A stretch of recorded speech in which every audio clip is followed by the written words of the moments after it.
All right. Hello there. Today we're going to review some footage and a little bit of a backstory. So we have a friend who has some family property that they were renting. And the unfortunate scenario happened where the renter passed away and did not apparently have any family. So the property, everything on it that was the renters, became the property owners. This particular renter was not up to keeping the property very well kept. So they have the task now of cleaning the property up, taking care of some pretty severe trash issues, taking care of some dilapidated vehicles and things of that nature, and trying to get it back to a point where they will hopefully be able to rent it again and have it be a decent property. That particular friend reached out to us, knowing that we are always in need of some supplies, and said, "Hey, I've got a bunch of roofing sheet metal that I need to get rid of. If you want it and it's useful to you, it's yours. You just have to come and get it." So we said, "Sure, why not? That kind of stuff, you can always find use for it when you're, building a homestead." We use it for covering wood, we use it for covering rabbits, we use it for covering chickens, we use it for sheds. Since we live in the Pacific Northwest, I don't plan on any of our roofs not being metal roofs. I don't want to have to deal with the issues associated with having asphalt or wood roofing. So I thought this was a great deal. We'll go check it out, see what's going on. Well, we got there, and this first picture here is what we were able to find. The roofing was actually all on a trailer, which was kind of good in a way. It was, however, very well overgrown and completely stuck. So we started talking about options, and we realized pretty quickly that since we had to go up to Seattle to meet some friends for a milling thing, and then have dinner with some other friends that live up there, we decided we were going to come back another day. So I took some pictures of it and was able to kind of figure out that the easiest solution would be to try and get the trailer free, and then best case scenario or worst case scenario, then we could transfer everything off the now cleared trailer onto a trailer we either borrowed or into the bed of the truck or something. But I had the idea that since they are selling a lot of the things, he mentioned quite a few of the things that they've sold and are trying to sell some of the other things. I said, well, what are your plans for the trailer itself? Because in looking at things, it's actually a fairly decent car equipment trailer. So I had the suggestion that if they were open to it, I would be willing to trade service for the trailer. Right now, we have a small tractor that has a backhoe when we have a brush hog and a box cutter and some pallet forks, and I've gotten pretty proficient with all of those tools, and the work that they're trying to do would literally take it would take me a couple of days with that tractor. The downside is I don't have anything that I can move that tractor with, so I'm limited to really a couple of miles because I don't like driving it on the highway or on the roads. And it's just not not they're about, I don't know, 17 or so miles away, I guess. So a little too far to try and drive a tractor at 15 miles an hour. um, but anyway, so we went up and did our stuff, and then he texted a couple of days later and said that they had talked about it and were okay and thought it was a good deal to trade this trailer. So that left us with having to go back. So I went back on the next Saturday, and this second picture here is after we got it free and dragged it forward a little bit. That was enough to discover that one of the wheels was completely seized. At this point, I wasn't sure if it was just the brakes had locked against the hub, or if it was, or excuse me, the brakes had locked against the drum, or if it was the hub itself that had failed. We did a pretty good inspection of it, and I was really surprised at how heavy duty this actually was. The only thing that is really not heavy duty is the fenders. The tires were actually in great shape, considering they had sat for over 15 years. They actually still had, all four of them still had 35 pounds of air in them. Not one of them showed any signs of dry rot or any kind of damage. The rims are all in pretty good shape. So I was actually really surprised about that. But that left us with that we had to get that last wheel freed up, and so the wiring harness had also been damaged, and so I just assumed that all of the lights were failed or inoperable in some way or another. So we ended up, like I said, coming back, and we brought a torch and some sledgehammers and some pry bars and wonderful brake tools. And the goal was to see if we could just get that one tire spinning, which, after using the torch to dry the drum and a sledgehammer to percussively release the drum, it actually did get free. So the next step was to pull all of the metal off and just get rid of all the brambles and all the there were some boards on it that had decomposed, so there was some dirt in parts of it, and so I had to just get it cleaned up and get it to the point where it was safe to travel and not throw dirt and whatever all over cars as they got behind me. So we took all care of all of that, and we headed out. We hooked it up, and I brought some trailer lights that I could just mount onto it.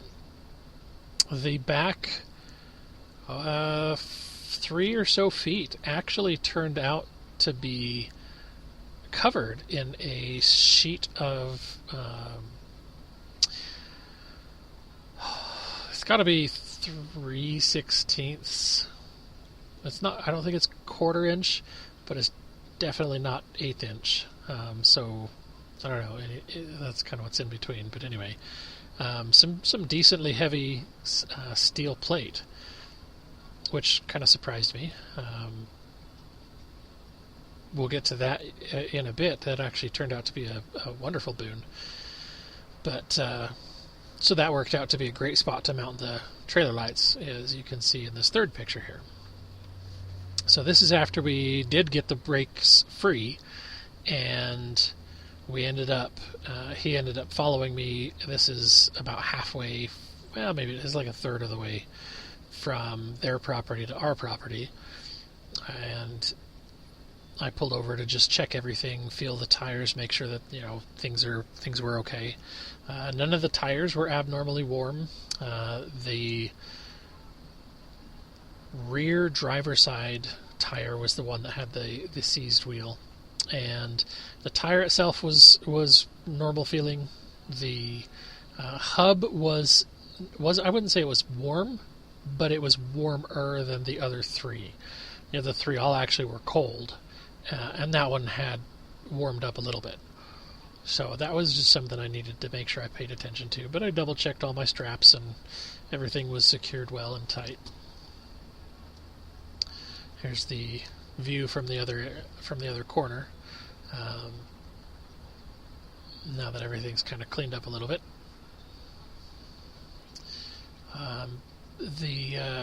There's this winch here on the front.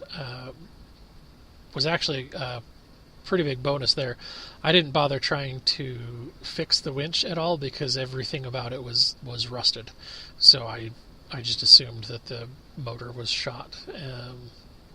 The cables were all rusted and frayed, and I figure I'll mount another winch there. But the fact that it has a winch mount already on it was actually a pretty awesome selling point. So on to this last picture. This is actually just a screenshot. I was trying to find an equivalent trailer in our area so I would kind of know what the value that I'm getting is. This is actually a 7-foot wide by 16-foot long trailer.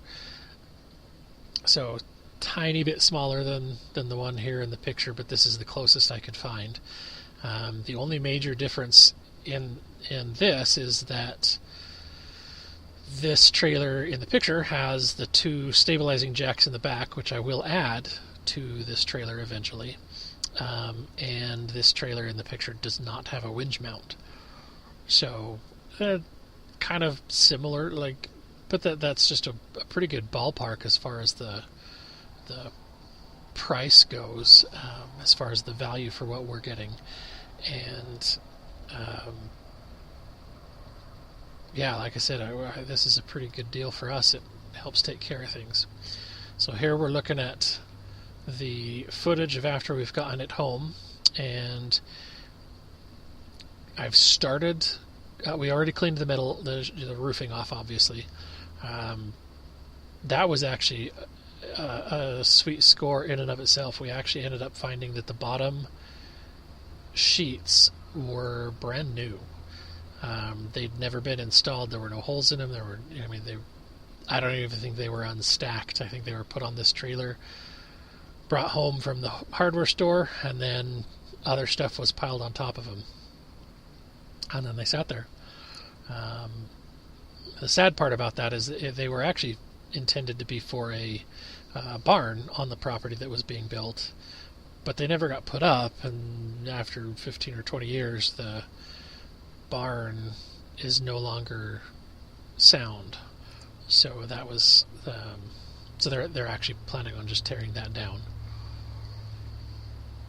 So, like I mentioned, there's a steel plate on the back which covered the boards, and I think they did this to just when they loaded equipment or something, they must have realized that the boards had gotten punky, and this was their solution to making those last longer, I guess, which didn't really work. Because all it really did was allow moisture to stay under there and lock it in. But it was welded in fairly well. Luckily, they didn't weld it everywhere. They just, did little 1.5 inch long beads every foot or two. So I went through a grinding wheel or two and was able to get those off. There's a bar, an angle iron bar across the back that actually holds the decking in place, and there's actually another one at the front that does the same thing. So I'm trying to remove that along with the plate itself, and I ended up just giving up on trying to do them. I figured I could just replace the angle iron, so I just cut that through, and I'm trying to get this corner piece off so I can get that out of the way.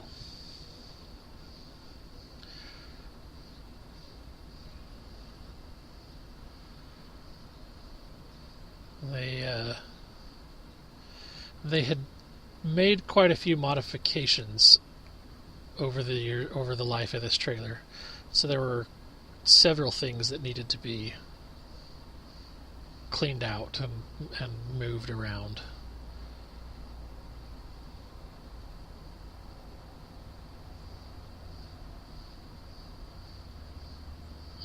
That log, I actually had to. It was strapped to the forks as an attempt to.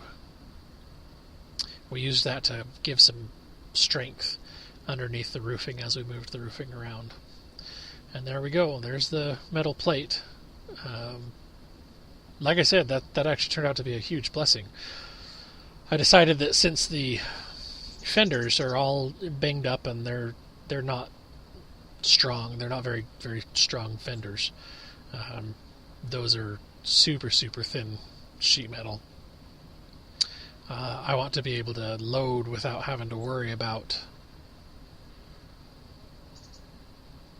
if I end up bumping them with a log or something. So I'm actually going to take that sheet metal and use that to make new fenders.